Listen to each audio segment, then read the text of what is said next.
Hello everyone, welcome to my YouTube channel mathematics with Ali Zubair. आज हम बात करेंगे कॉम्प्लेक्स नंबर के बारे में। देखिए, कॉम्प्लेक्स नंबर को समझने से पहले ये समझना बहुत ज़रूरी है कि कॉम्प्लेक्स नंबर यानी एक इमेजिनरी नंबर, हमारे पास एक रियल नंबर का सेट होता है, जो कि मैंने अपने पिछले वीडियो में एक्सप्लेन किया है। तो काइंडली जिनको रियल नंबर का आइडिया नहीं है, वो जो पिछले वीडियो से उनको देखे, फिर कॉम्प्लेक्स नंबर पे आ जाए। देखिए, कॉम्प्लेक्स नंबर एक इमेजिनरी नंबर होता है। अब इस इमेजिनरी नंबर को इमेजिनरी नंबर आया कहाँ से, दिस इज मोस्ट इम्पोर्टेंट ना। इसको समझना बहुत ही आसान है, लेकिन ये आया कहाँ से, इसको क्यों लाया गया, ये समझने वाली बात है। देखिए, लेट्स सपोज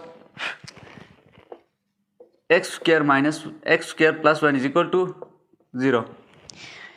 देखिए, इक्वेलिटी का साइन जहाँ पे भी लगता है उसे हम क्या कहते हैं, इक्वेशन कहते हैं। So simple, this is a equation. ये हमारे पास एक इक्वेशन है। अब मुझसे कहा जाता है कि find the value of x. मैंने क्या करना, एक्स की वैल्यू निकालना है। अब सिंपली मैं क्या करता हूँ, एक्स की वैल्यू निकालने के लिए आप क्या करेंगे, एक्स इज इक्वल टू -1, यानी ये यहाँ पे जो है इसको इस साइड पे लेके आएंगे तो ये माइनस में चला जाएगा, तो एक्स इज इक्वल टू -1। अब एक्स स्क्वायर है तो एक्स निकालने के लिए हम क्या लेंगे, taking root on both side. तो टेकिंग रूट से हमारा क्या हो जाएगा, यहाँ पे एक्स बचेगा, एक्स स्क्वायर के ऊपर हम रूट लगाएंगे, -1 के ऊपर रूट लगाएंगे, ये और ये cut, x is equal to root of -1। अब मसला सारा कुछ यहाँ पे, ये जो x की वैल्यू हमारे पास आई है, मसला सारा कुछ इसने क्रिएट किया हुआ है। अब क्या मसला क्रिएट किया हुआ है, अब देखें, ये जो रूट के अंदर जो वैल्यूज होनी चाहिए, ये डोमेन होना चाहिए आपका 0 से इन्फिनिटी तक। ये रूट है, यहाँ पे आप 0 से इन्फिनिटी तक, यानी इन्फिनिटी इंक्लूड नहीं है, 0 इंक्लूडेड। तो इन्फिनिटी तक कोई भी वैल्यू आप इसके अंदर प्लग करेंगे, पुट करेंगे और कैलकुलेटर में दबाएंगे तो आपको सिंपली एक आगे वैल्यू देगा। √2 की एक वैल्यू आएगी, 3 की एक वैल्यू आएगी, 4 की एक वैल्यू आएगी। लेकिन जब हम 0 से इस साइड पे आते हैं, यानी ये हमारे पास 0 है, इस साइड पे हमारे पास -1 -2 वैल्यूज आती है, इस साइड पे हमारे पास 1 2 3 4। अब 0 से हम राइट हैंड साइड पे जाएंगे तो हमारे पास क्या होगा, हमारे पास जो वैल्यूज आएंगे रूट के अंदर वो पॉजिटिव आएंगे। यानी इस रूट के अंदर हम राइट साइड पे जितने भी वैल्यूज है 0 के, वो प्लग करेंगे तो हमारे पास कोई भी वैल्यू आएगी, कोई ना कोई वैल्यू दे रहा होगा वो हमें। लेकिन अब 0 से नेगेटिव साइन, यानी हमने -1 यहाँ पे हमारे पास आ गया। अब हम इस -1 को कैलकुलेटर पे दबा के देखते हैं तो ये एरर दे रहा होता है। अब सारा मसला इस एरर की वजह से क्रिएट हुआ है। अब साइंटिस्ट ने सोचा कि यार ये तो एरर दे रहा है, अब x की वैल्यू को हम क्या लिखें, ये तो बहुत ज़्यादा आगे हम लंबे लॉन्ग क्वेश्चन जब हम वो करेंगे, सॉल्व करेंगे, तो तब तो ये और मसले क्रिएट करेगा। तब उन्होंने क्या किया, इस √-1 को, ये जो x की वैल्यू आई है √-1, इसको उन्होंने आयोटा का नाम दिया। ठीक है, अब iota is simply an imaginary number, ये कोई एग्जिस्ट नहीं करता, ये हमने बस अपने वो गुमान में ये बनाया हुआ है कि ये √-1 आयोटा के बराबर होता है। आयोटा एक इमेजिनरी नंबर है। अब देखें, कॉम्प्लेक्स नंबर को हम z से रिप्रेजेंट करते हैं, z is equal to a + b iota. अब ये जो a होगा ये कोई रियल नंबर होगा। अब ये जो b आयोटा होगा, आयोटा जहाँ पे भी लगा होगा वो आपका क्या होगा, इमेजिनरी नंबर हो, और इस पूरे को मिला के हम कहेंगे this z is a complex number. अब देखें, लेट्स सपोज मेरे पास कोई नंबर है 2। क्या इस 2 को मैं रियल नंबर के इमेजिनरी नंबर कह सकता हूँ या फिर कॉम्प्लेक्स नंबर कह सकता हूँ? हाँ, इस 2 को मैं कॉम्प्लेक्स नंबर कह सकता हूँ। क्यों कह सकता हूँ, देखिए 2 रियल नंबर तो है, वो तो सारे मानते हैं, this is a real number. So इसके ऊपर मैं 0 आयोटा ऐड कर दूँ तो कोई इफेक्ट होगा इस पर? नहीं होगा, क्योंकि जीरो को आइटा के साथ मल्टीप्लाई करेंगे तो हमारे पास वैल्यू जीरो आ रही है। तो इसीलिए कहते हैं कि every real number is a complex number, यानी हर जो रियल नंबर हमारे पास होगी वो क्या होगी, कॉम्प्लेक्स नंबर होगी। क्यों कॉम्प्लेक्स नंबर होगी, क्योंकि उसके साथ हम जीरो आइटा ऐड कर सकते हैं, उससे कोई इफेक्ट नहीं होगा। इसको आप रियल नंबर कहे या इसको आप कॉम्प्लेक्स नंबर कहे, यानी इसके ये देखें, ये एक रियल पार्ट है, ये एक इमेजिनरी पार्ट है। अब आपसे एग्जाम में किस तरह के क्वेश्चन पूछे जा सकते हैं, ये तो हो गई इसकी थ्योरी। अब एग्जाम में आपसे पूछे जा सकते हैं simple question. Simple in a sense, देखिए z is equal to a plus b height. अब आपको एक क्वेश्चन गिवन होगा z is equal to 2 + 3 iota. आपसे पूछा जाएगा which is the imaginary part and which is the real part. तो 2 is the real part and 3 iota is the imaginary part. ठीक है, 3 आइटा क्या है हमारे पास, एक इमेजिनरी पार्ट है, और 2 क्या है हमारे पास, एक रियल पार्ट है। ये तो हो गई कॉम्प्लेक्स नंबर के हवाले से बात। इसके बाद इसका एक और जो इम्पोर्टेंट चीज़ इसके अंदर आती है वो आती है कंजुगेट ऑफ कॉम्प्लेक्स नंबर।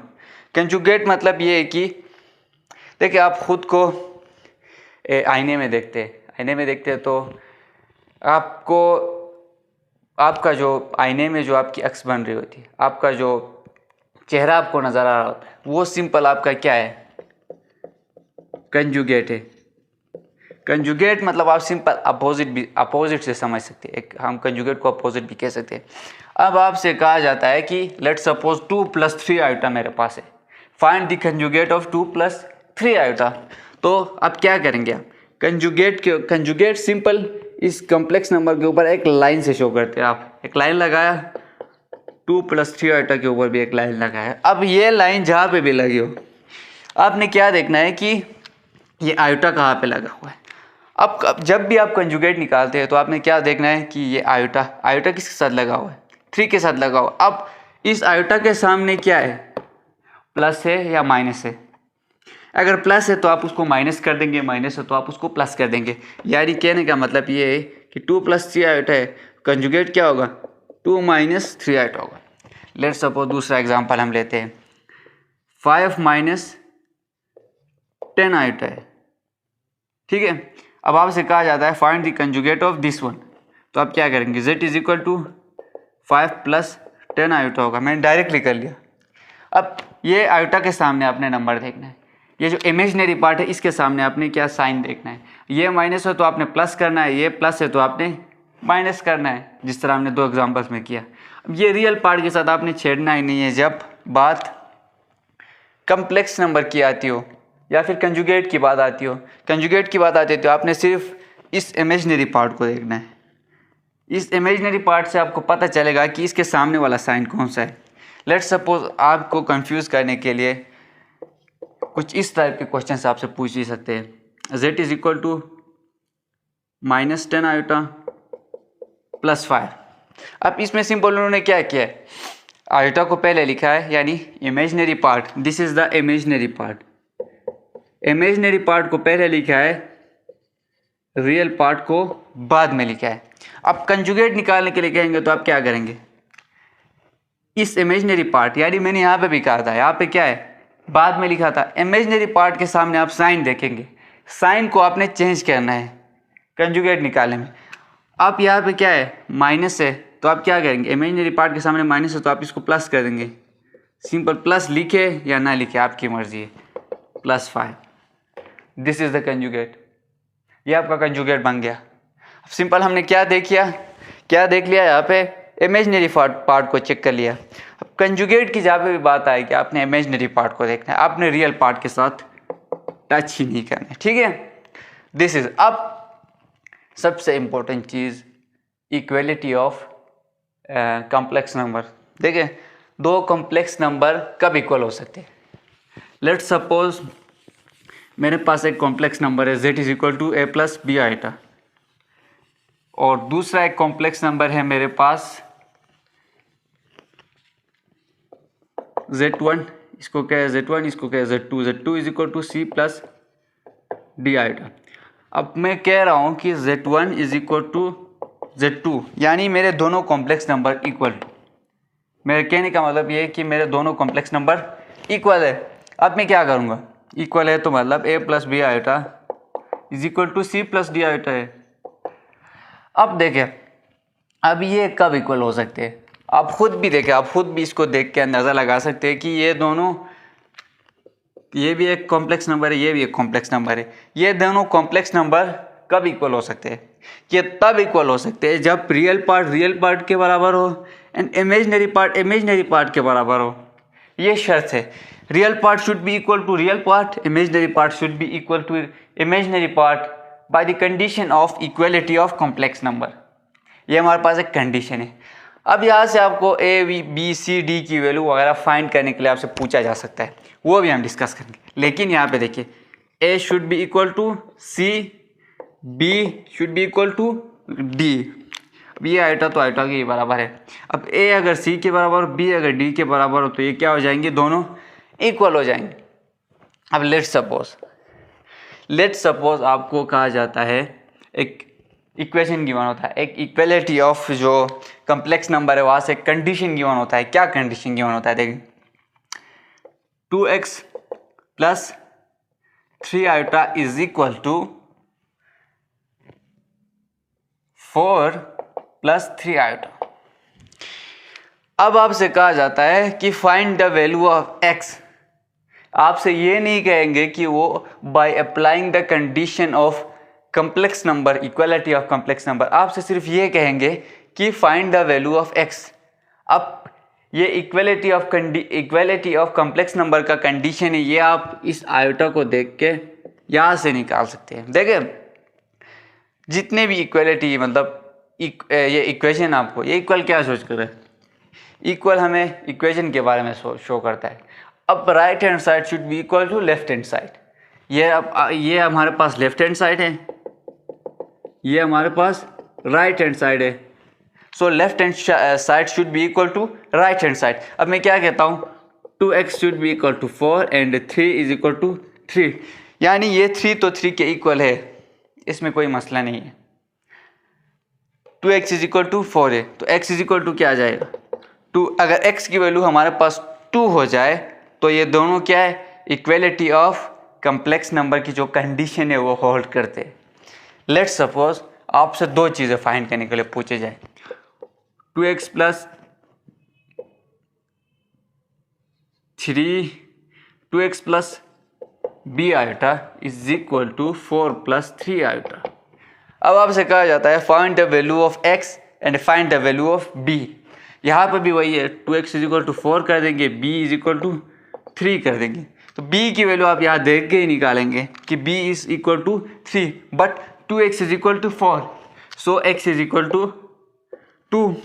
ये कंडीशन यही अप्लाई होगा। क्वेश्चंस आपसे थोड़ा कॉन्सेप्चुअल वे में भी पूछ सकते हैं, बस आपने यही कंडीशन ज़हन में रखना है कि जब भी इक्वलिटी की बात आएगी, रियल पार्ट के बराबर होगा, इमेजिनरी पार्ट के बराबर होगा, तब जाके आपको कोई भी क्वेश्चन जितना भी कॉन्सेप्चुअल हो आपसे एग्ज़ाम में पूछा जाए, मैं गारंटी देता हूँ आप सॉल्व कर सकते हैं। That's it for today. Kindly जितने भी हमारे नए व्यूवर्स हैं उनको मैं बताता चलूँ कि हमारे चैनल को सब्सक्राइब करें और बेल आइकन को दबाएं ताकि हमारी हर आने वाली वीडियो आप तक पहुंच सके। शुक्रिया।